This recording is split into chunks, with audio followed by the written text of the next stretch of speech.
Hi අවන් එකේ හදන මේ පැටිස් ලස්සන නැති වුණාට මාරම රසයි. බලමු කොහොමද හදාගන්නේ කියලා.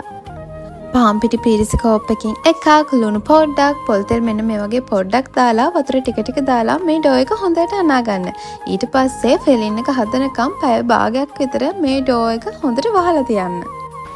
ඊට පස්සේ ෆිලින් එකට සුදු ලුණු මිරිස් කරපිංචා මේ විදිහට පොඩියට කපලා එකතු කරගෙන හොඳට කලවම් කරගන්න.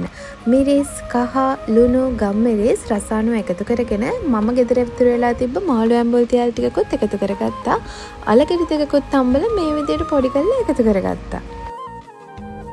ෆිලින් එක හදාගෙන ඉවරුණාට පස්සේ අපි කලින් අරන් තියපු ඩෝ එක අරගෙන මෙන්න මේ විදිහට රෝල පින් එකකින් හොඳට තුනී කරගන්න.